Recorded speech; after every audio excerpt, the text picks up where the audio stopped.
Good evening, everyone. Hello. Hello, and welcome to Season 4, Episode 8 of Inside the Rookery. Today, myself, RPG writer Lindsay Law, I'm joined by fellow Rooks RPG producer and cartographer Andy Law, writer and editor Andy Leask, and educationalist and RPG developer Crystal Mazur. Welcome to the stream, Crystal. It's lovely to have you with us tonight. It's awesome to be here.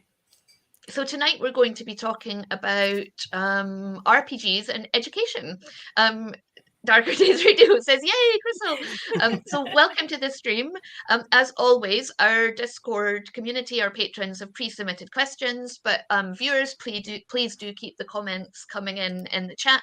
Crystal and I found out before the stream that we have a friend in common who we did not meet through role-playing, despite being on opposite sides of the Atlantic, so we are quite excited to find out that news. Right, so shall we will jump into the questions, but first of all, I'd like to hand over to Crystal to give yourself a brief introduction before we get started. Yeah.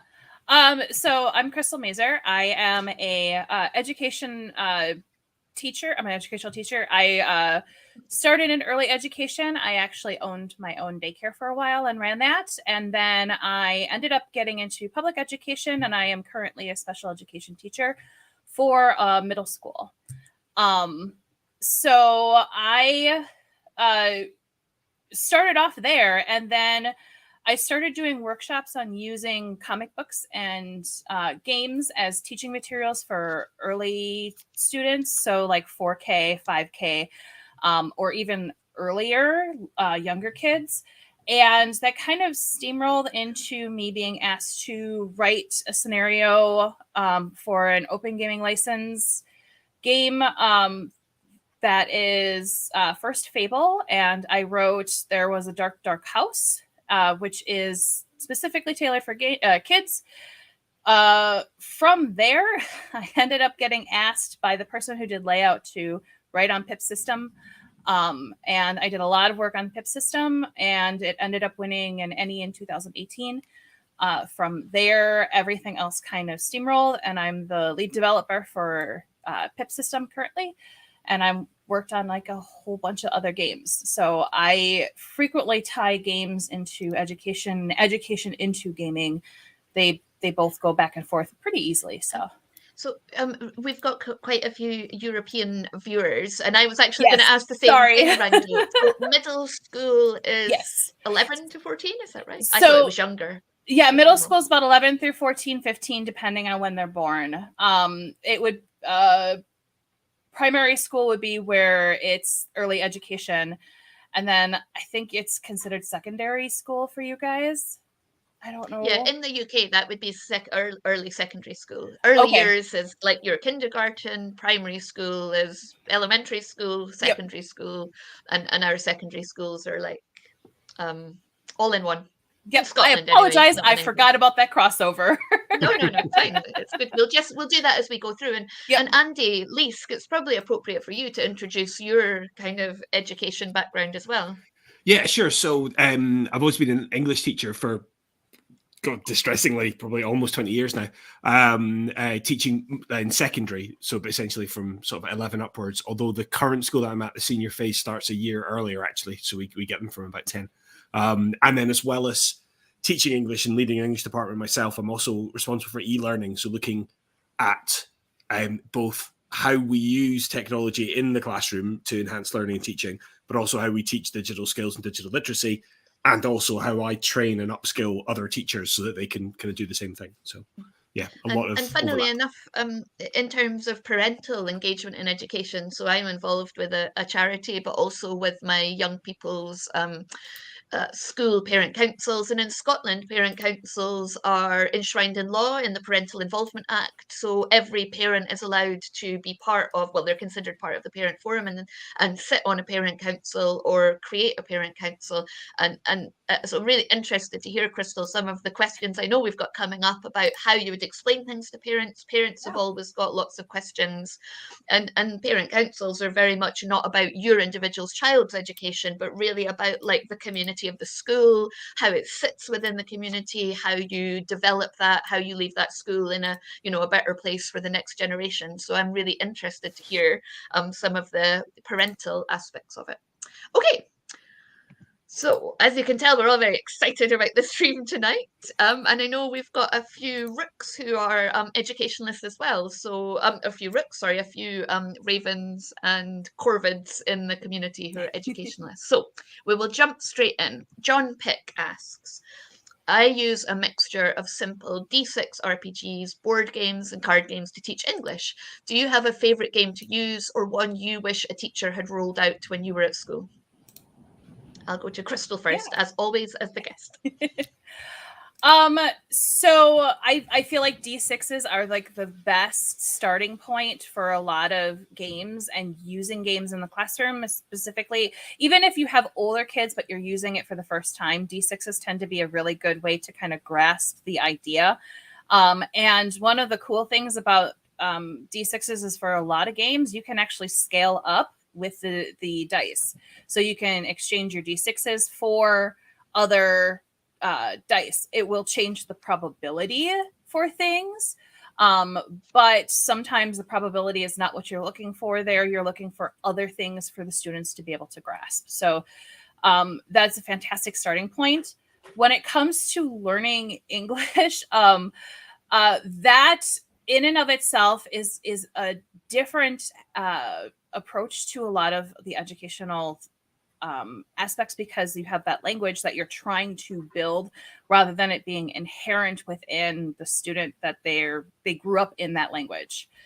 One of the cool ones that I found is a game called Clever, and it's a card game, and it mixes colors, numbers, letters, shapes, and common signs. It's that you play similar to Go Fish, and you can pare it down. You can take out stuff that you're not working on. So if you're not working on numbers, you can take out the numbers. If you're not working on colors, you can take out the colors. But it's a great way to kind of build into connecting all of those pieces together when it comes to language. I'm a Victorian woman in disguise, so Go Fish, that's like happy families, right, Andy? That's what Go Fish is. I think so, but you can play it with... You collect sets, right? Yeah, yeah, but you can play it with a standard deck of cards as well. So, yeah. And then another one, and I'm going to preface this by saying that it is currently out of print, and unfortunately, like all of the ones that I've seen online are like $75 and up. Please do not do that to yourself unless you are really dedicated to buying this game. I'm really hoping it's made by Playground Games, and I really hope that they do another print run. It's a game called Sherlock, and what it is it's a memory game, except for it takes memory and throws away its basic concept. And what you do is you put item cards in a half circle. Underneath is a number and then an arrow. And you flip the cards over. They have to guess what is underneath it. And then you flip it over. And then if they did it correctly, not only do they get that card and they get to keep it, but they move that many cards to the left or to the right. And then they have to guess that card. So it's taking that memory, but making it mobile. So once that spot in that circle is gone, you replace it with a new card. And yes. Crystal, I was just going to ask, how do you deal with mixed ability? So I would have loved teachers to play things like Boggle, which is a game where you make words, and we've got a game Movable Type, which is similar. As a young person, age 11 to 14, I was quite competitive and loved words, and I feel like that would not have been necessarily a great experience for the other young people before our classes were streamed. For the other young people in the class who maybe like didn't love words as much. So how do you cope with that challenge? Oh, that's a good one. It depends. A lot of times it also depends on if what setting I'm in. If I'm in like a daycare setting, that's a private setting. I can have students be like, no, I don't want to play today. And that's totally fine. But if I'm using it for things like gauging where a student is in an academic curriculum, they may or may not have that option. in which case I kind of default to I'm going to lean on my special education experience here, lean on to where the students' abilities are, and either give them go through and create jobs for all the students. So like if you were really, really good at that whole letter thing and building words and stuff like that, but other students were not, I would probably have you teaching a game and leading it and being more of the teacher role rather than the player role, because then you could kind of help guide them, and you would find that peers tend to both either give away way too many answers, or they get really, really good at figuring out exactly what clues to give for everyone to kind of figure it out on their own. So I would try to get creative when it comes to that type of stuff, and maybe give you a leadership role rather than a task completion role. Yeah, that's a great idea. I think some of the games that we play, we tend to play more at parties, like code names and things, because they're in teams with that, and you get to move the spy master around. Then they're really good for that, aren't they? Because people can, and young people especially, can bring, like they always bring. Andy Liska's talked to me about this, like the creativity that they have, especially. I don't think it's behind me. I've got Mysterium behind me, but I don't have Dixit behind me. But the creativity and the in jokes that they create to outfox him as a teacher was really funny to hear about. Yeah, I routinely get beaten by the kids at Dixit because once they understand the system but behind it and how to win, that idea that some people need to get it and some people need to not, they very quickly, like tap into that shared dialogue, that whole language that they have full of references that mean nothing to me. Interestingly, though, really young students are good at doing that, and older students are good at that. The ones kind of in the middle, not so much. I don't know what that is. I don't know if they're more awkward and self-conscious, but they are 10, absolutely 11, 12 more year olds, awkward. 10, 11, 12 will absolutely wipe the floor with me. 15, 16, 17, but in the middle, no, not so much. So, yeah. One of my favorite math games is actually right behind you. It's Quirkle. And I cannot play it with my friends because my job is literally patterns and colors and shapes. And, I will wipe the floor with everybody in that game. So I don't tend to play it because it's or play it with my friends because like they are really, really, they don't have a lot of fun when I play it, and I don't want that. Like I want to play fun with my friends. Like me as a teenager, playing with my friends. Have you played Azul? I just got it for Christmas as I think you'll Secret like Santa, that. So I'm really looking forward to it. Lovely patterns and shapes and a real kind of, a slightly different, a couple of layers more complexity than Quirkle that make it really quite enjoyable to play. I love a pattern game. Okay, Andy Law, were there any games you played at school or that you wish you had access to at school? Because you didn't necessarily enjoy your experience at school because of your divergence at sometimes. Let's just say that I had a lot of difficulties at school because I was often significantly ahead of many of the other kids that were around, but I was ahead in very specific ways. And that made engaging with an awful lot of the material that we had presented in front of us just dull. And one of my favorite memories of primary school in particular was much less of an issue as we moved to secondary school and streaming happened and individual teachers could then pick out individuals and select what necessary education they required to challenge them.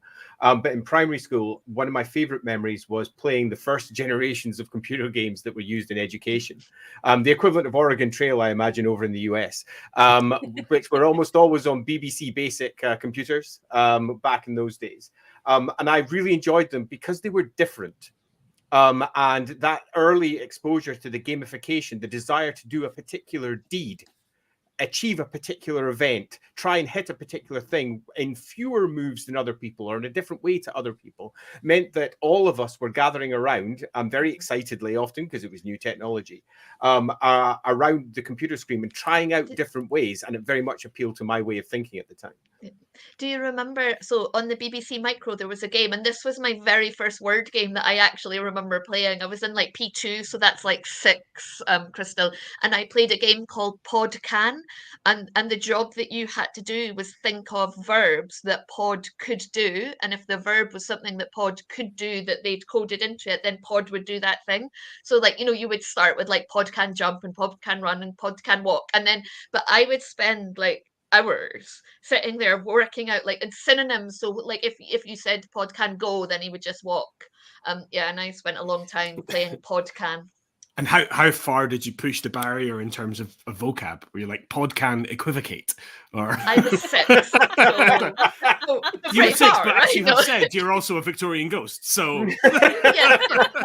Oh yeah, we did go pretty far. Like me and my, if this was a tiny village school, there was like 8 people in one classroom from age 5 to 10, so it was quite an unusual educational setting. We wrote on slates, and then we played on computers. Wow. Sorry, No, I'm not even joking. Victorian ghost. Yeah, we did actually write on slates. We did our maths on slates. Oh wow! I mean, although if what I say, like it's come full circle because like most maths teachers nowadays use like mini whiteboards in exactly or the same slate, kind of or way. sand, Yeah. or Yeah. it's a very good way Yeah. to work. So there we go. That's right. Let's move on to the next one. I knew we would have so much to say on this because we're all quite excited about education. So this kind of follows on from the last one. So which subjects do you think can be best taught using games? Maths, English, drama, history, geography, etc., or generally everything? Everything. Yeah, I'm gonna say depending on the game, everything. Like Timeline is a fantastic game for history. And geography is gonna be things like Ticket to Ride is a great one for that. So and math and English you can kind of tie into almost every single game out there.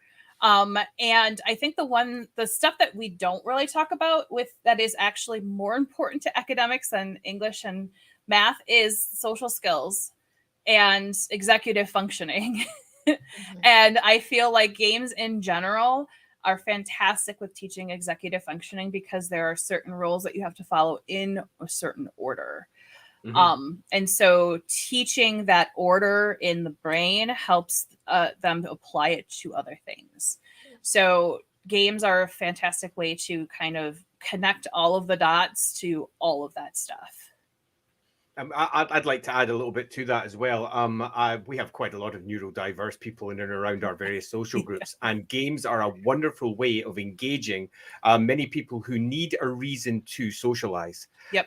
It brings you together. You all have, as Crystal already mentioned, a set of rules that you can immediately engage with. So even the least happy person to be there has something to focus on, has something to talk about with others, particularly if the game involves something that involves interaction, because then they're asking for something. It's opening up social skills that a lot of people may have inherently, or may have and don't like to use, or may just not like using and suddenly have a reason and a desire to use. And it starts practicing things for, as you say, later life, where these social skills are going to become essential no matter where you move.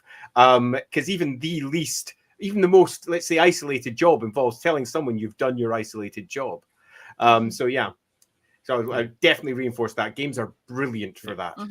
And the key thing, I mean, it's like anything that you do as an educator. It's about, what are you trying to get the students to learn or to practice or to rehearse? Yep. Like, what is the purpose of the activity? And then, as long as the game is achieving that purpose, it's another one of the tools that you've got. Like, I regularly think whenever I'm teaching the Crucible that Arthur Miller plays, so I don't know how well everybody knows to play. It's about the Salem witch trials, but it's really sort of all a parallel about McCarthy and everything. And so I always play like a variation of Werewolf with the class, which we call the Witch game, which is they all come up as we start studying it. They all get a little piece of paper, which they look at, then put in the bin. And I'm like, your piece of paper either says you're a villager or a witch. And every lesson I'm going to, in advance, I'll have given the witch a secret task and I'll tell you at the end if they've done it or not. And then you can make your accusations about who you think the witch is. And of course, for you as adults who are familiar with the play will be aware that there is no witch there, that it's just the town's jealousies and insecurities and rivalries kind of make them turn on each other. And the exact same thing happens in the classroom as they start, and the level of detail with which they notice things that one another have done in the lesson. And like, oh, he let her finish her lunch and he didn't tell her off for that. She must be the witch. That must be. And they notice everything. And obviously, you have to manage that carefully to make sure that you don't actually accidentally engineer any kind of real schisms or violence. But it generally does work really, really. And the purpose there was to get them to understand that this paranoia, fear, and suspicion breeds paranoia, fear, and suspicion, and the hysteria of it all. And they experience it firsthand. And it's that experiential thing that they get more. And obviously, I mean, is that a game? Is it just an elaborate prank I'm playing on them because there is no witch? Like, but I have a lot of fun, and they have fun during it, and I have fun at the end. That's essentially historically accurate, though. Like, it's not like you're straying too far from the actual history. Yeah. I know one of them commented that more games with history. I have a little bit of a story with that. One of the things that I wrote on was Never Going Home, which is World War I. Growing up, history was not my thing. Specifically war history. I am more of a social history.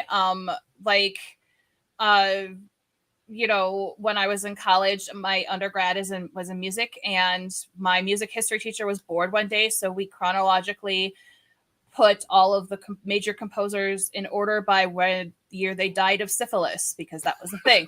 So like, I have a huge interest in that, but war history is like, no. And then I got asked to write on Never Going Home, and I was like, oh, wow, that's a whole lot of stuff that I have to.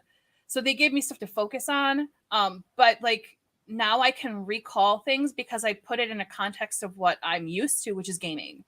So Never Going Home isn't exactly historically accurate because you essentially throw in Eldritch horror into World War I. So not quite historically accurate, but I still had to do a ton of research for it. Yeah. And it kind of helped me to figure out like how I can engage with that in a meaningful way. I can only 100%. Darker Days Radio says, I would also say games can help influence learning. If you have students into a game, they can make things for it. I did a series of paintings inspired by land cards and magic, or graphic design work to make stuff for wargaming. One of Andy and I's daughters is actually going through that just now for her art and design, her design element, and she was thinking of doing like a new release for a game that she plays. Oh, so, fantastic. Yeah, it can help with inspiration. I'm just going to go to, let me find this comment from Rangdo. Where did you put that, Rangdo? What they had done in school about, so Rangdo said, we did mock trials in school, which were basically role-playing games, Guy Fawkes, guilty or innocent. So that it's quite a good one to jump onto this question. I mean, arguably Model UN is just a LARP. And we'll do Roderick's first. Are there aspects of education that gaming and roleplay can or shouldn't be used in? I will say anything that is current news, because you never know what students are actually affected by that. So like real world things that are happening, I feel like you either need to approach extremely cautiously or not approach it from a game aspect. So like obviously teach about it or talk about it and have those conversations, but don't make it into a game. Yeah. And I guess like really heavy topics, like you wouldn't want to gamify like Holocaust education or something like that. Like that would feel like you were making light of the subject matter. So yes, I would say that there are like things that you could talk about in a game way, because I know like we did in my history class, we did something with the color of people's eyes and hair, and we did some sort of game with that, and I'm really fuzzy about what happened specifically, but it tied into the Holocaust in a way, but that wasn't Holocaust. It wasn't immediate about that. Yeah, quite. Yeah, we used to do a thing at my old school where it was about like privilege and about recognizing that. So there was like, I think it was like 1% of the students chosen at random on a given day just had privileges over everybody else. So everybody else got really basic lunch. They got really nice lunch. Everybody else had to sit on the floor. They got to sit on seats with cushions and stuff. And it was a slightly silly thing, but it did make that point. There was a more precise reason behind it, but I didn't organize it, so I can't remember what that was. But yeah. So Seagoat says things don't have to be historically accurate, but have to have enough real parts to make it interesting. I forgot there. I love this idea. There's an RPG called Magician's Language Learning RPG when you're playing a magician as well as learning Korean language. Like, Oh, I love dream that game. Yeah. Oh my I'm gosh. horrible with learning languages, so that is like right up my alley. I backed a game that did that with Japanese on Kickstarter once. No way. Purely Did we because get that? as is often the case with these Kickstarters, this one went long into the field. But its basic concept was that you use Japanese for the core mechanics of the game. So to make things happen, you use Japanese words, and if you're doing spells, you'd use Japanese words. Doing other things, you'd use Japanese words, and eventually you started building up an entire vocabulary that was sentences that just become programmed in your game as you work your brain, as you work your way through the adventure that was afoot. So yeah, it was quite good.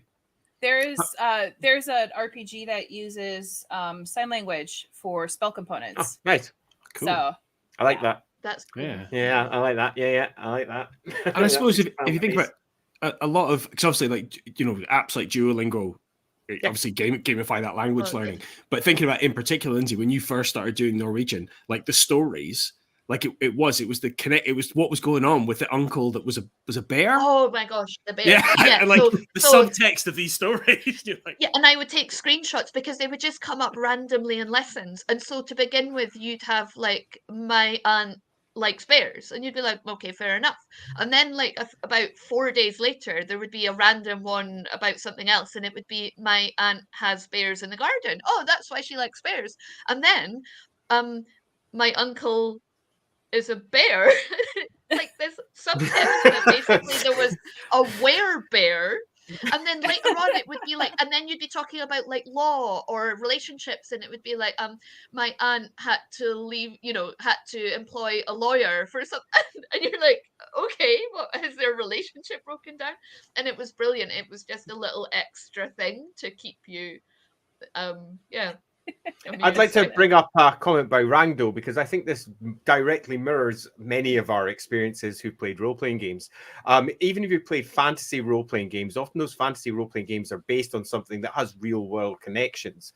And often when you're spinning up your fantasy world or your historical setting, you go, I want to make this a little bit cooler and more realistic. So you go and have a look at the history that may be involved, find some cool stories, suddenly get excited about reading history, and possibly a section of history that you yourself individually had no real interest in. I mean, I ran a Vampire Chronicle that lasted 10 years real time, that started in the Dark Ages and moved right up to the Final Night. So that's modern times. And every single place the players went, researched it to bits because it was awesome and fascinating. So much learned. Similarly, when I was a kid and I was running, say, RuneQuest or Warhammer, or if I was running, say, Paranoia, all manner of new things were being introduced to my little teenage mind that I didn't really understand. So I went off and I tried to learn about them. Back then, no internet, a little bitty harder. But nevertheless, I still did the research, and it exposed me to so much. It widened not just my historical awareness and perhaps my modern awareness of current politics, but also just in general, my vocabulary, because you're encountering so many new words. So Wolfsbane says, I teach English as a foreign languages, and RPGs are great fun and teach a lot of vocabulary to kids. Yes, they and do. Then Mr. Wolf Teacher said, in your team, I'm a school teacher and use RPGs to teach English as a foreign language. Is there like a subset of werewolves who are teachers?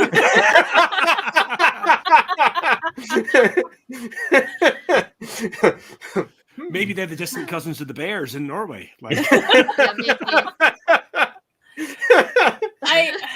I mean, if you think about it, like with Werewolf the Apocalypse and stuff like that, there's that whole context of passed on stories and stuff like that. Mm-hmm. That totally kind of makes sense. No, I love using RPGs for teaching English because not only do you so here's the cool thing about what growing up in a language is, by the age of like 4 or 5, you are actually an expert in that language because you've been exposed to so much ambient conversation, and you can contextualize at least somewhat what you were talking about. Writing and actually applying like definitions and stuff like that, not so much, obviously. But when it comes to speaking things, you already actually understand the rules of vocabulary without understanding the rules of like phonics and stuff like that. And so it's taking that and knowing that everybody is an expert and then applying it to like reading and stuff like that. Storytelling and role-playing games actually teach a really, really good way of the storytelling method and writing stories in a way that makes sense. Because if you cannot narrate it as what your character is doing, even if you're not acting things out, if you can't tell me my character is going to do this, this, this, and this, it vocally and have it make sense, when you write it down, it won't make sense either. So it translates really, so well. Just this is a side tangent, but just a really fascinating idea about being an expert in language. So in some countries, Scotland is one, where the dialect you speak may not be exactly the same as the formal language you're taught in school.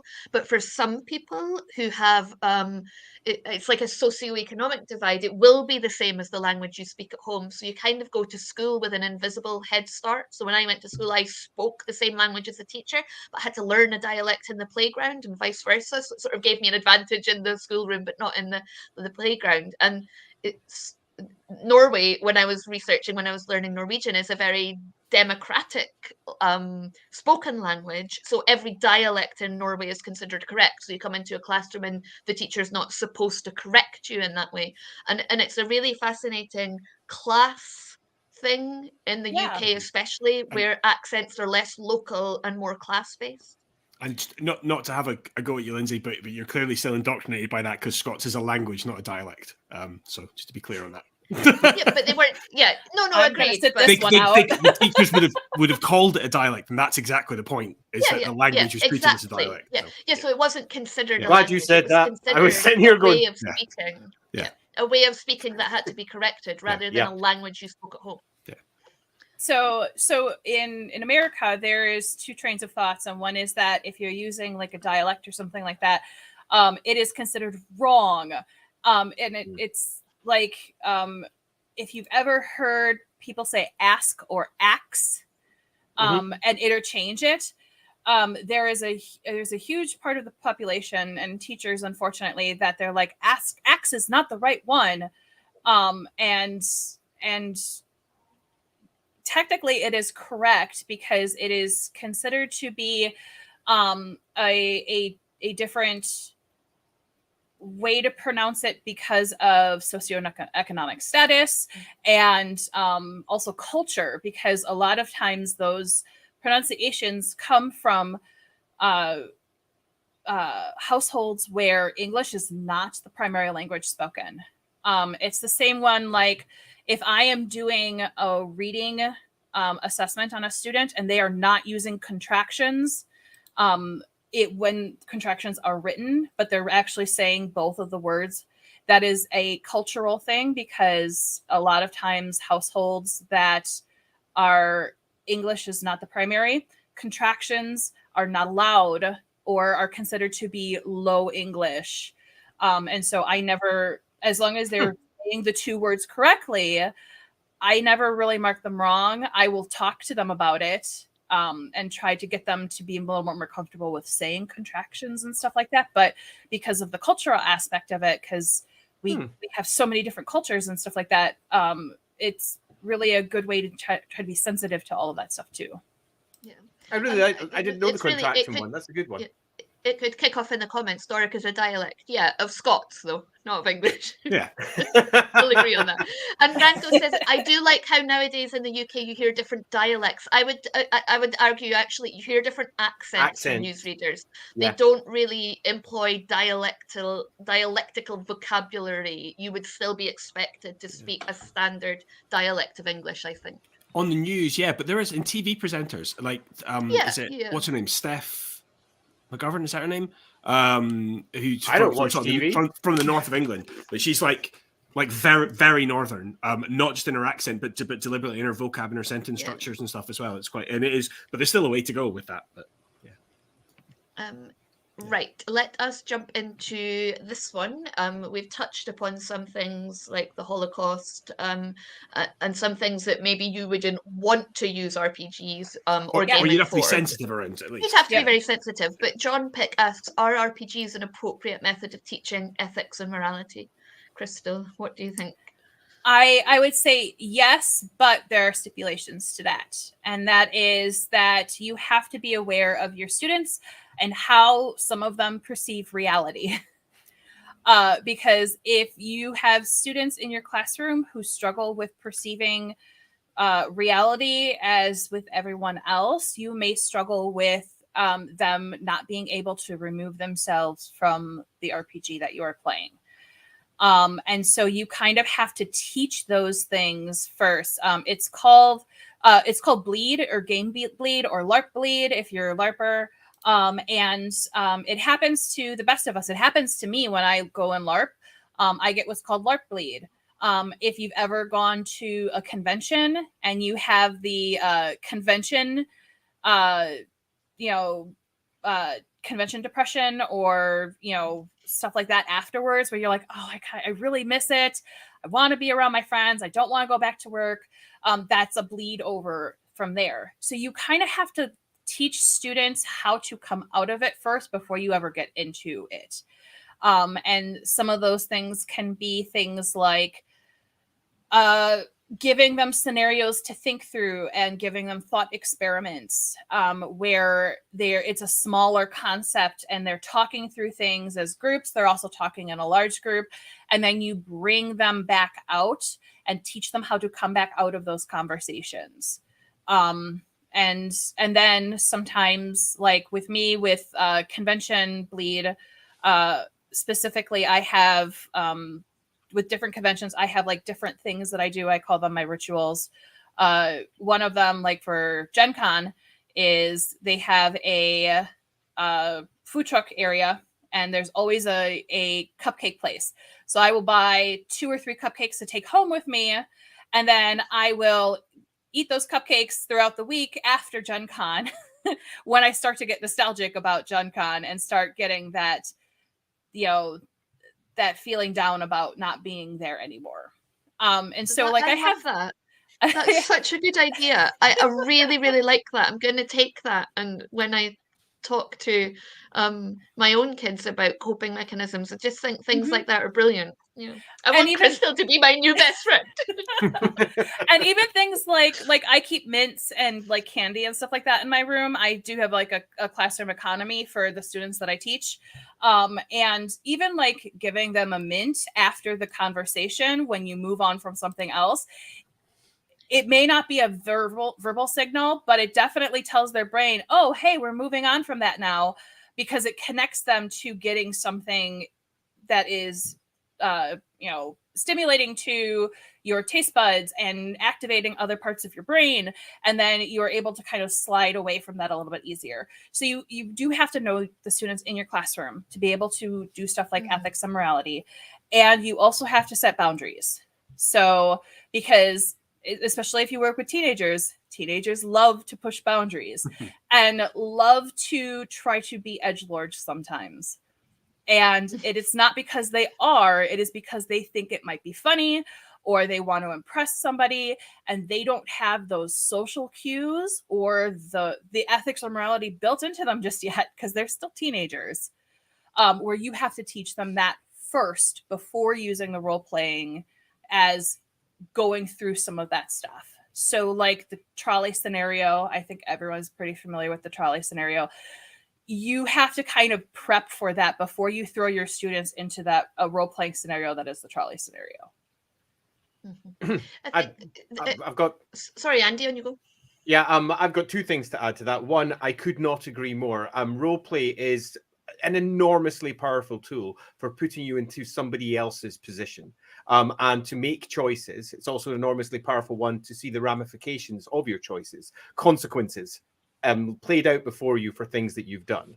But it's also potentially because you are sinking into something else, something that you have to be very careful of managing.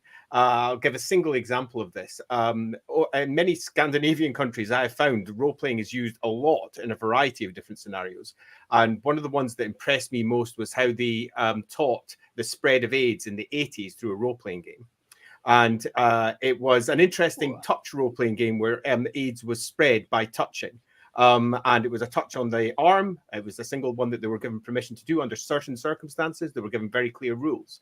But a part of their process was beforehand spending about an hour discussing what they were about to do, what it was going to involve, what they were allowed to do, the ramifications of it, and also the implications of what they were about to do if they did do X, Y, or Z.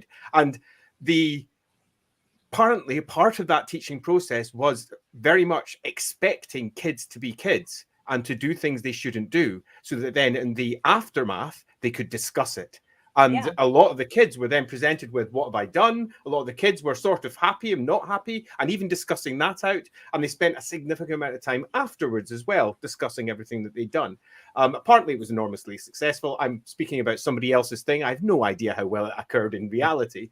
But for me, I remember at the time, I read it about 10 years ago. I remember sitting back going, wow, because it put kids in a situation that was very safe, had very clear rules, and taught them the personal ramifications of how easy certain events could occur. So their judgmental natures, which are often coming into place when they're younger and they're saying, I'd never do that, and these people deserve this, or saying other weird things that kids love to say because they've yet to form all of their opinions yet. Suddenly they were now talking about their friends, they were now talking about decisions that they'd made, and it completely changed the tenor of the conversation at hand. And for me, I was like, yeah, that was, wow.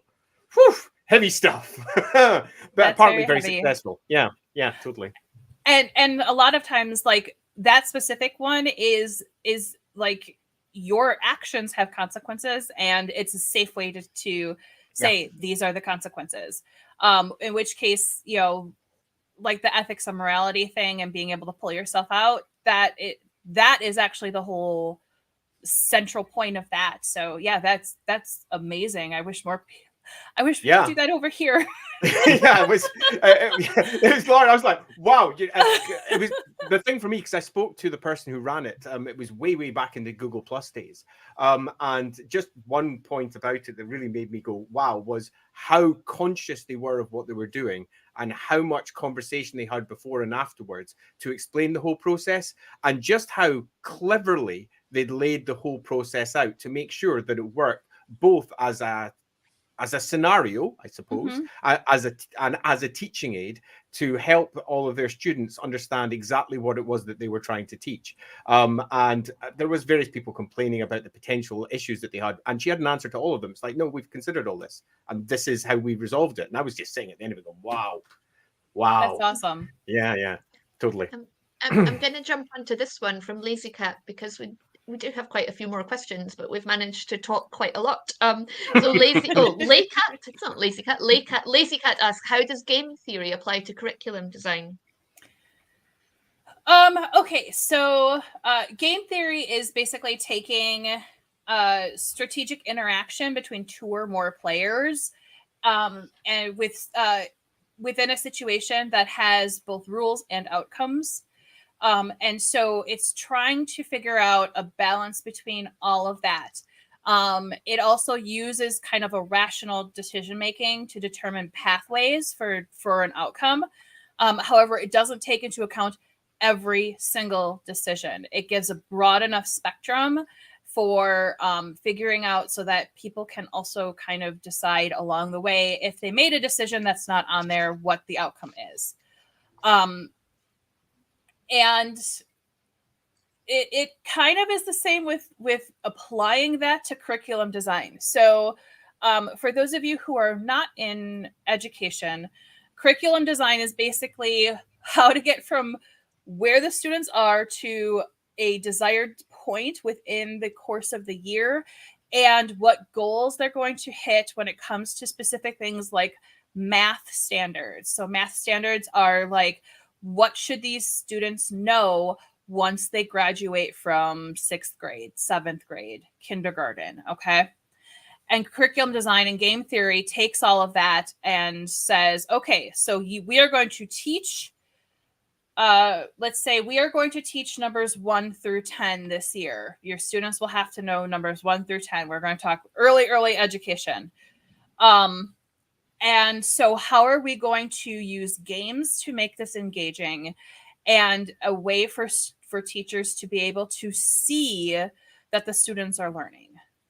And so you can do things like matching one-to-one counting, doing grouping. You can do things like pulling it apart and then having them put it back together, and building games up around that. It gets to be a little bit broader when it comes to what is it for you guys, pre-secondary or early secondary education, where it's middle school, because you start going into higher concepts and more abstract thinking, and in which case the goals for the games tend to be have a more of a reward-based system. Like right now, I have a classroom economy, simply because that's what I walked into last year. I haven't had a chance to build up like a game type of system economy where instead of being able to buy stuff out of my store that I have, they could buy, you know, abilities for their character where we're going to run a game at the end of each quarter. You know, so when it comes to applying game theory, it's trying to figure out where you want to go and then the games you can use along the way to get there. I never had a classroom economy. We never had one when we were at school. And I'm like so old that it wasn't even like now my children had the experience of like reward charts and stuff, but we didn't have like anything. We didn't have reward charts, we didn't have classroom economy. So I suppose a good follow-on question to that is, because lots of parents won't have had experience of that at school, some might now, but how do you think you could or should introduce gaming and role-playing as an educational support to parents, or the concept that you're using that in the classroom? Yeah. So when it comes to talking about gaming with parents, one of the biggest things that I always try to do is I try to get a feel for what they know about games. And I usually, if I have the ability to, I'll have an open conversation with them and have them be able to ask any question that they so choose. I've even had teachers who have said things like, our role-playing games satanic, because there's a lot of misconception built around the satanic panic and gaming. And it has been for a very long time. And so kind of addressing those concerns and knowing how to talk about those, things like with most role-playing games that we are going to use in the classroom, your kids are the heroes and they are trying to defeat or overcome something, obstacles along the way, challenges that they might face. Still talking about the satanic panic. Yes, it is still a thing. And it has never gone away. It was around long before the gaming industry was even a thing. So so addressing it with parents and being very open about those conversations is really, really helpful. And then framing it in a way where your students are the heroes of the story that you are telling. And you know, taking into account that you are going to have to teach them how to be the heroes along the way. So I'm slightly surprised that someone hasn't written an RPG game that kind of comes like in from left field and is maybe called "What Would Jesus Do?" and you have to like role play. I think there is one. There is. It was on Kickstarter. Yeah. Right. There's always going to be a game for it, isn't there? You're role playing through Bible scenarios and stuff like that. I'm going Yeah. to leave my personal opinions out of that. I will say that if it is something that you are interested in, definitely go check it out. So Yeah. So when I've had parents meetings and they ask question why their children were playing in class, I showed them how the RPG situations were replacing the formal aspects of the curriculum.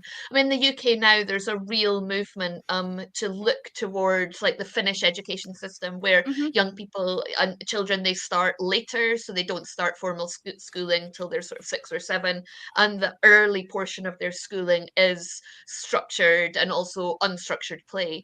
And I think that's more, whereas again, in a previous generation, there was the things you did at school, and then there was the playing that you did, and they weren't, they didn't cross over into education. And there's definitely, don't know how it is in the States, but definitely in the UK, we're somewhat behind some of the other European countries, but definitely moving towards the idea that education through play is the best kind of education, especially in early years. Like they wouldn't, like, you can take the parallel of Lego, right? If you were getting them to use Lego to build something, like they see the application of that. Yep. So it's just about explaining how this is just another version of that. And it's honestly, I found like, I'm going to be very careful. I don't say anything I shouldn't say here on this stream, but genuinely, I have found like almost every parent I've ever had interaction with as an educator, fundamentally to be reasonable. They're human beings, and all human beings have issues. But the key thing is, if they're talking to me because they're concerned, it's because they're concerned about the well-being and progress of their child. As am I. So it's all about just making sure that we're on the same page and that they understand why I'm doing what I'm doing. And it's no different than, my first year teaching. I taught a play called Black Watch, which was from the National Theatre of Scotland. It's an incredible play. I stand by teaching it, but it is riddled with swear words. Like the language is absolutely foul. But I did it deliberately to engage. I had a class of all teenage boys, and I did it deliberately to get them on side. That's a great way to do that. Exactly. And the parents, I actually didn't even get any queries. What I got was one or two of the parents going, "I see why you did that." Well done. Yeah. And it's the same thing. Like if you can explain why you're doing, what the outcome is of that, what the benefit is of that, then yeah. Yeah, and Seagoat said this earlier. Learning through play, can be used to help social skills, maths, language, or even problem solving. Going back to the dim and distant past when Andy and I worked for Games Workshop, it was the thing we would always say to the parents while we were trying to fleece them out of all their money to make them buy, Warhammer 40K. But it was true. Like that's the thing. It was an easy way to sell it because it was true. So yeah, it increased. Kids wanted to read the books. They wanted to engage with the mathematics, and they wanted to engage with each other because that was the only way to play. Yeah. They also wanted to learn to painting, paint. modeling. Yeah. And the best way to learn to paint was to engage with other people. Yeah. And that's hugely important because the OECD and the economic, I can't remember what it stands for, but they do the studies into maths and English across the world in young people, and everyone kind of is getting to understand that there was a mathematics gap for boys and girls, probably due to unconscious bias in the way it was taught. But what has been less talked about is that gap for literacy for young boys, because for a long time it has been sort of perceived that that's not necessarily a boy, like gender stereotypes come into play. So any way, and now teachers say to parents all the time, I've heard it so many times, oh, my kid only likes to read comics. It doesn't matter, they're reading. It doesn't, whatever they're reading, that's great. Just keep Any them reading reading. is fantastic. Yeah, exactly, including audiobooks. Yeah.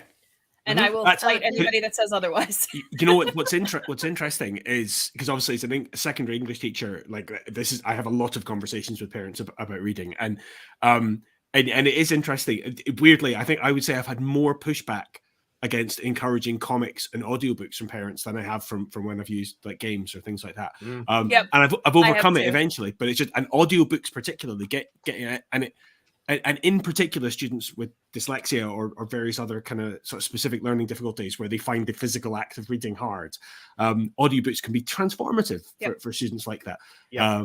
So generally parents trust you, but it's a fight. I will I have like a 40-minute drive to get to my current school, and so I listen to audiobooks all the time. So when I tell parents the majority of my reading is in the car, They're like, what? I'm like, yeah, because I listen to audiobooks and I can still process everything. I can tell you the story. I can tell you everything else.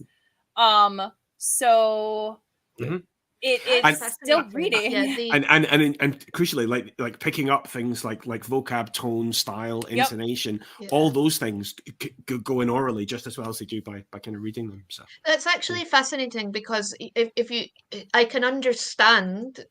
I also agree that audiobooks are reading. I can understand people's initial, but like your young person somehow needs like extra practice reading printed words on a page, which is like almost the smallest part of reading.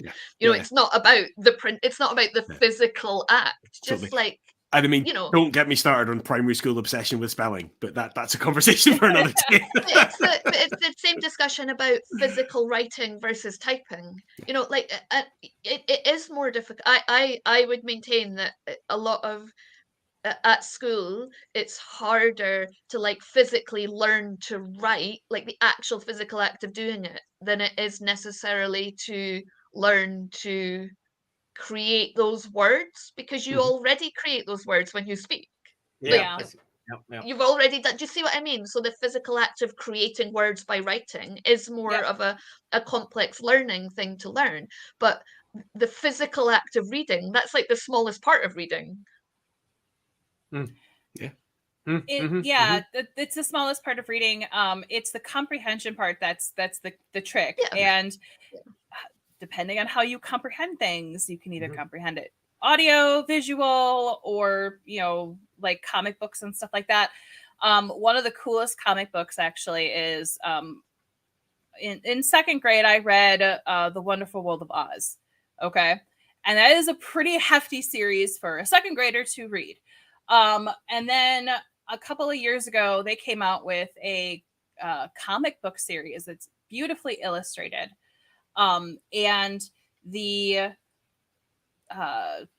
tornado portion where Dorothy's house gets picked up and put in Oz in the book is like 10 pages, and it's extensive reading.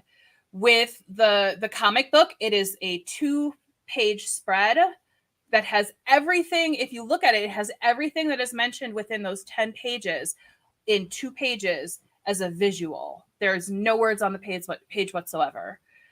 And it's so well done.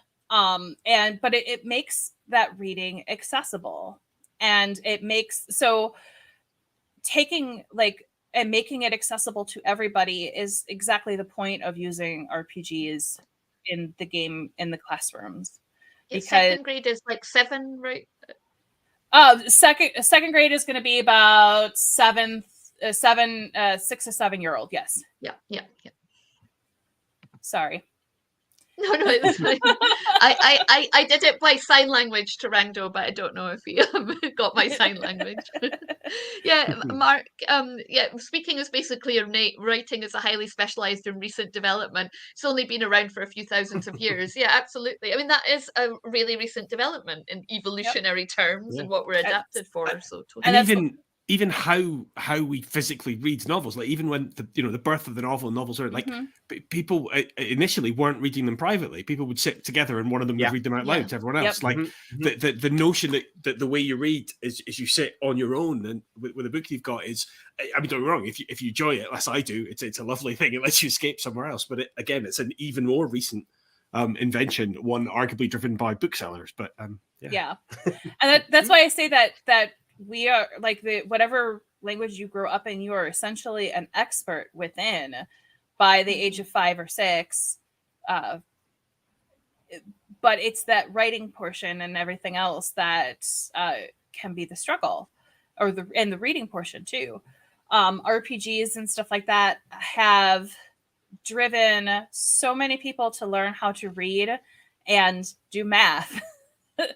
I have several students currently who struggle with reading. It is a struggle for them. However, they will tell me everything that they currently read within the Dungeons and Dragons manual that they have, that their parents got them for Christmas, and they'll ask me questions about it, and they'll ask, can I do this? Can I do this?